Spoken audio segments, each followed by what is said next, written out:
No, y'all already know K Michelle does not play and she will clap back at you for sneezing in the wrong direction. Y'all already know that. Um, and Robyn unfortunately found out last week, didn't she? She found out the hard way, the hard knock life for her. It's a hard knock life for her.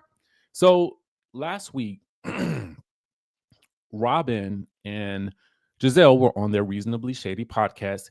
And I just want you to notice the name Reasonably Shady. The implication there is that they will indeed throw some shade and that they will likely be talking about a little bit of gossip. Excuse me. I had to clear my throat. Now, they said that Bravo is running out of people in response to Kay allegedly joining the Real Housewives of Atlanta. And Kay Michelle didn't really like that. I mean, again, I felt like what they were saying was, reasonable. But I think that I could also see that there would be a level of, or a perception of shade there because it's kind of like, they running out of folks, so they got to use VH1 folks. And we'll talk about that in just a second. Now, K Michelle responded last week and said, "Why be so worried about me and my overly educated and successful self and what I might be doing? Robyn, you ran out of a job a long time ago. You would love to be recycled, you little couch potato, just yapping. You should have ran through that hotel lobby where your husband was, lady. Giselle, you look beautiful. Leave me alone and let me go yodel in peace. I'm around here selling out shows and you selling baseball hats, but you worried about me and what I might be doing. The nerve of this couch potato." Okay.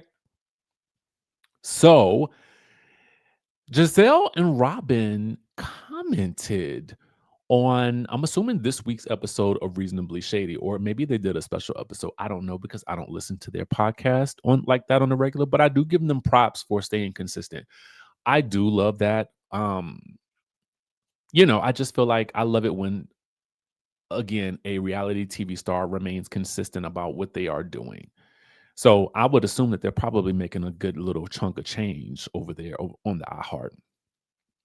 And so when you wonder why a lot of people are doing these podcasts and why Netflix is also going to be launching a podcast sort of area of their app, the reason why is because they are lucrative. People love hearing people talk. So anyway, i.e., what I'm doing right now, whatever. Anyway, now I want to break this thing down with what Robyn had to say about this yesterday. Giselle just seemed like she was shell shocked and she didn't really want to get too much into it because she knew K Michelle mouth is lethal. And so Robyn says this, and I'm going to break down a couple of things that she said. I don't want to play it because I was going to like sort of try to play it and react to it, but due to time constraints, here we are. Robyn says that her position came from the idea that from legitimate sources that Bravo typically strayed away from hiring VH1 talent. And this is something that we know to be true.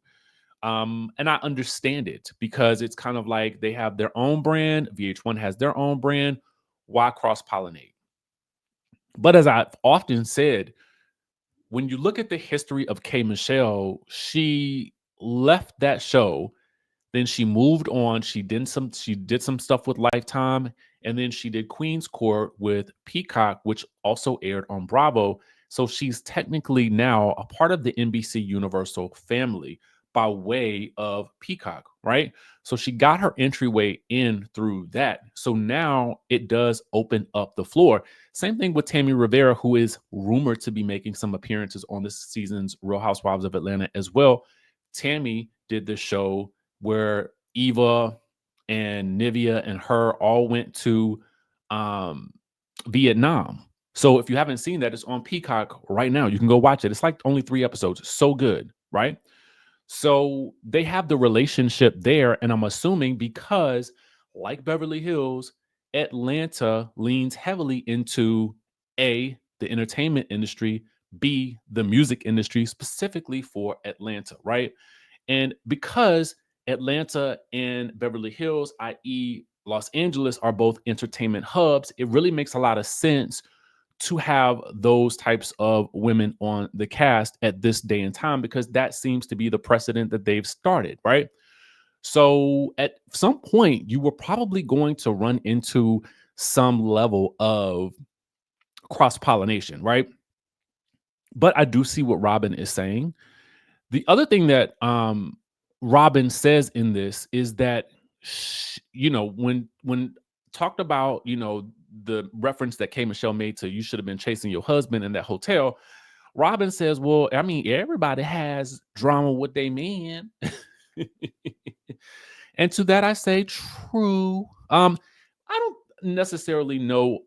I think it's just the way that drama unfolded with Juan that makes sometimes Robyn seem like you don't have a problem putting your nose in other people's business when it came to on the show, right? And so then when it circled back on you, you didn't want to be open and honest about it. In fact, the way you went about it was to try to make people pay to get that information on when you're on a show where that information could have been honestly, she could have rolled that information out. She could have rolled that story out on her own with Giselle's help, and she could have done it in a way that felt a lot more sensitive to her and given her a bit more of a beefy storyline, even though I'm sure Juan would have probably wanted no parts of that, right? But it did happen. Okay.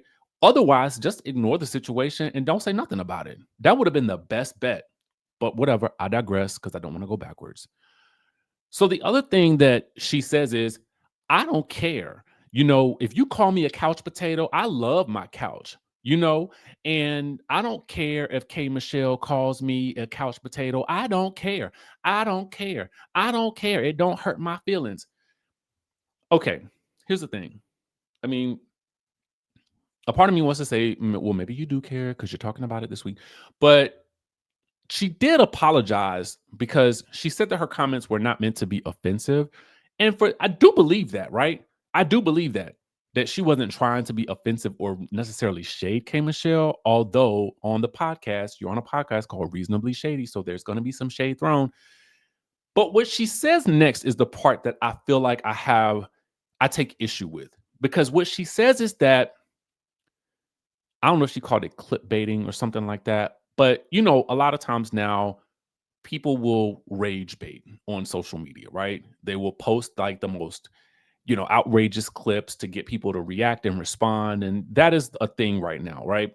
But what she says about the gossip sites that posted this, and I hate that, I kind of hate that word to a certain degree because I feel like what she is trying to do, in a sense, is separate herself from the very sites that she herself is somewhat emulating, right? And I say somewhat because you have a podcast called Reasonably Shady where you are giving your opinions about hot topics. Now, when you give your opinion about a hot topic at a certain point in time, because you're also a public figure, people who are also public figures that you are talking about are going to respond.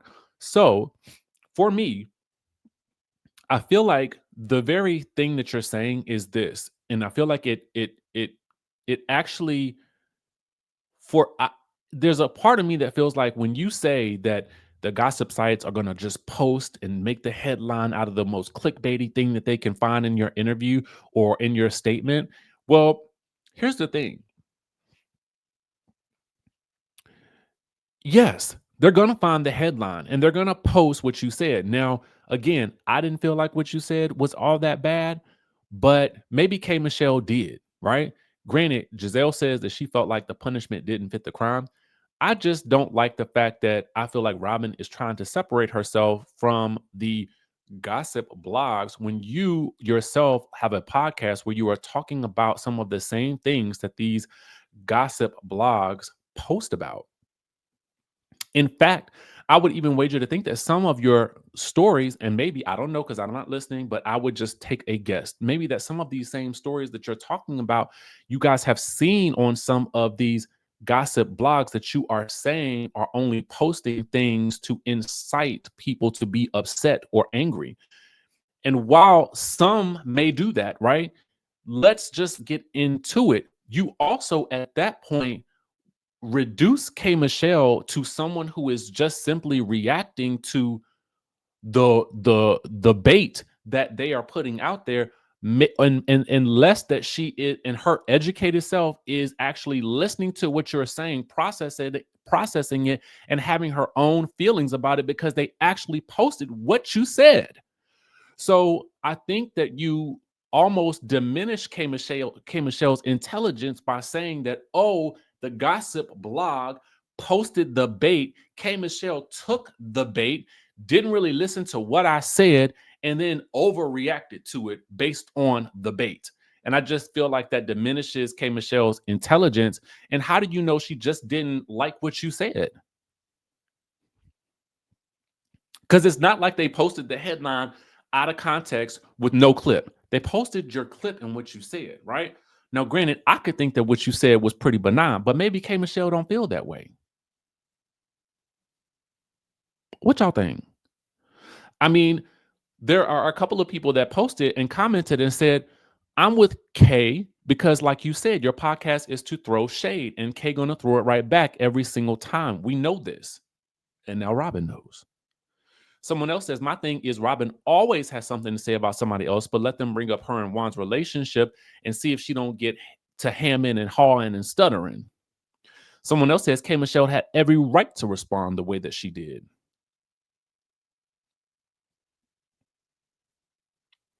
And finally, I would wager to also say it is likely Robyn's blase attitude about not caring about so much that probably led to her ultimate demise on the show, because we do want people who care.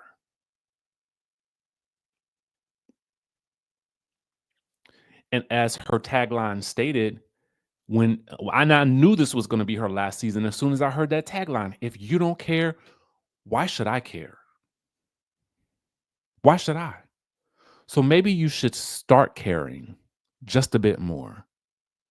Not to the degree that you let people's comments internally affect you, but to the degree that you try to show up, bring some level of excitement to what it is that you're doing, such that it feels like you want to be there. That's just my thoughts. Let me know what you guys think. This does not mean that I dislike Robyn just because she has me blocked. That does not mean that I dislike her. Plenty of people have me blocked, oddly enough, right? So, with that being said, I will catch you all. Oh. Side note, just as a note, again, yesterday we talked about people who are interested in the next group trip. I will post that link in the description. You can simply text group trip to 202-918-3386. Or for those of you guys who are interested in learning how to travel and make money from your travels, okay, we've got the Maldives for the free right now. And I can tell you exactly how to get it. But if you are somebody who is scary, you scared to do this, you're scared to speak to people, you're scared to, oh God, I can't do it. I'd rather stay where I'm at. Don't text that number on the screen. Text worldwide at 202-918-3386 at 7 p.m. tomorrow night on Wednesday night. That is Wednesday, September the 17th. I will be having a call where I will be breaking down how you too can go to the Maldives for next to nothing. Okay. So with that being said, make sure you keep it locked to the channel. Subscribe if you haven't already done so, and hit that notification bell button. And I will catch you, of course, in the next video.